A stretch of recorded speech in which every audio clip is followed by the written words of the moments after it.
Bonjour, je m'appelle Noémie, bienvenue sur Yoga la vie. Aujourd'hui, je vous propose une petite vidéo qui parle des rotations internes et des rotations externes au niveau des hanches et au niveau des épaules. En fait, ces rotations internes et externes sont extrêmement importantes.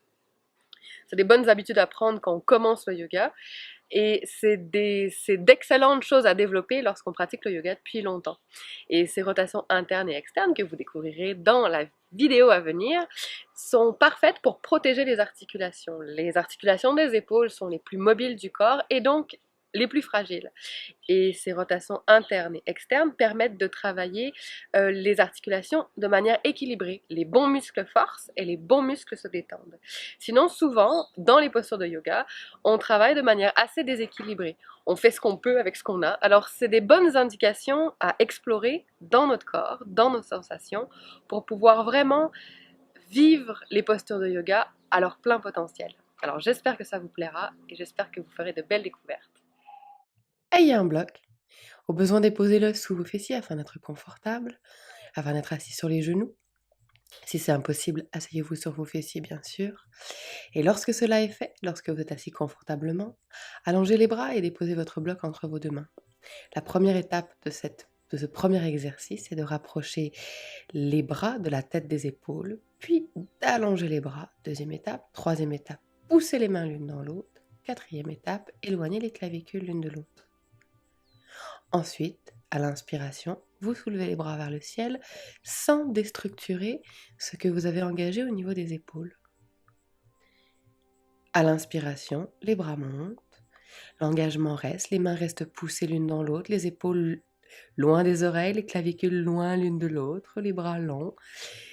Et bien sûr, les bras collés à la tête fémorale, vous verrez rapidement que vous avez besoin de vous relâcher assez rapidement pour vous détendre et recommencer. D'abord, collez les bras à la tête fémorale.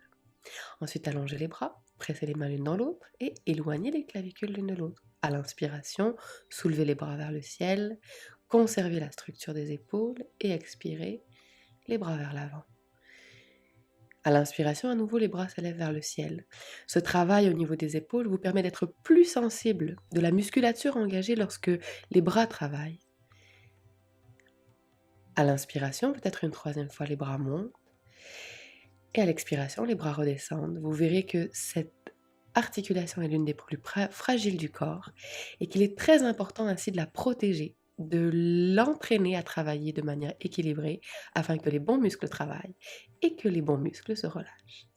Afin de vous relâcher complètement au niveau des épaules, allongez les jambes, relâchez le haut du corps, attrapez vos coudes, laissez votre corps rebondir. Il est possible que votre corps soit beaucoup plus haut que cela, ça n'a aucune importance.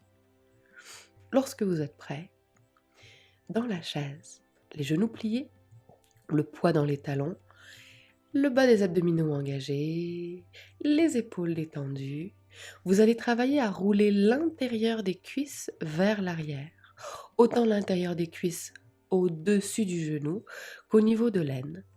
Dans cette posture, vous voulez respirer et vous détendre. Inspirez, gonflez le ventre. Et expirez, conservez ce travail au niveau des cuisses. Un travail profond, subtil, presque invisible, mais très ressenti. Lorsque c'est suffisant, lorsque vous avez respiré 2 ou 3 fois, assurez-vous de relâcher votre dos, de laisser votre nuque, vos épaules rebondir, votre corps se détendre, vos genoux se plier au besoin, s'allonger. Et alors, pour une deuxième fois au moins, laissez votre corps se redresser dans la chaise. Le poids glisse dans les talons à l'arrière à nouveau, les cuisses dans leur entièreté roulent vers l'intérieur. Donc tous les muscles sont engagés et vous verrez que par écho, les muscles des genoux, les muscles des mollets, les muscles des pieds s'adaptent. Cela libère les tensions accumulées au niveau du bas du dos et bien sûr vous engagez le bas du ventre. Inspirez, gonflez le ventre. Expirez, le nombril s'enfonce. Le travail continue. Et lorsque ça a fait quelques respirations, ce sera sûrement assez. Relâchez le haut du dos, laissez votre corps rebondir, poussez dans vos talons. Le corps se détend. Les épaules se relâchent. Assurez-vous d'expirer par la bouche au besoin. Et lorsque c'est suffisant, bien sûr, avancez à l'avant de votre tapis, déposez vos fessiers par terre et venez vous coucher sur le dos pour le troisième et dernier exercice de rotation interne. Vous déposez à nouveau votre genou, pas du tout. Vous déposez à nouveau votre bloc entre vos deux cuisses, les pieds aussi larges que vos genoux. Et à l'expiration, vous soulevez le bassin de quelques centimètres du sol. Dans cette posture, le plus important est de garder de la même manière que dans la chaise la rotation interne des cuisses. Les cuisses roulent vers l'intérieur, vers le sol en réalité, depuis le genou jusqu'à l'aine. Et vous restez ici et vous inspirez. Et vous expirez, vous tâchez de vous détendre au mieux. Et lorsque cela fait quelques respirations et que votre corps est un peu fatigué, car mine de rien, ça travaille en profondeur, laissez les genoux glisser à droite, les genoux glisser à gauche, afin de dérigidifier le corps. Et pour une deuxième fois, vous recommencez, vous déposez le bloc entre vos deux cuisses, roulez l'intérieur des cuisses vers le sol et en expirant, en engageant le bas des abdominaux, soulevez le bassin. Vous verrez que le bas du dos, les vertèbres sont décompressées aussi, que la musculature interne du corps travaille. Ainsi, dans cette posture, vos fessiers et vos cuisses devraient pouvoir être généreusement détendus, ainsi que le reste de votre corps. Vous inspirez ici et expirez généreusement. Vous vous détendez chaque expiration. Et lorsque c'est suffisant, vous laissez vos genoux glisser à droite, vos genoux glisser à gauche, afin de bien profiter des bienfaits de la posture. Enfin, vous prendrez un temps pour vous asseoir, à la toute fin, pour fermer les yeux peut-être pour ressentir les effets de cette posture.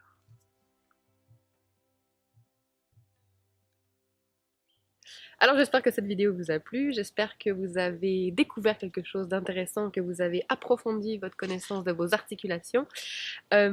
Si vous avez aimé cette vidéo, n'hésitez pas à la liker, bien sûr, à la partager à ceux qui pourraient en bénéficier autour de vous. Et j'aimerais bien vous entendre sur votre expérience. Comment avez-vous ressenti ces rotations internes et externes qui, ma foi, sont très subtiles? Est-ce que cela vous a aidé? Est-ce que vous seriez capable de les amener dans d'autres postures de yoga? Alors, n'hésitez pas à aller partager vos impressions dans les commentaires. J'ai hâte de vous lire et je vous retrouve très bientôt sur Yoga la vie. À la prochaine!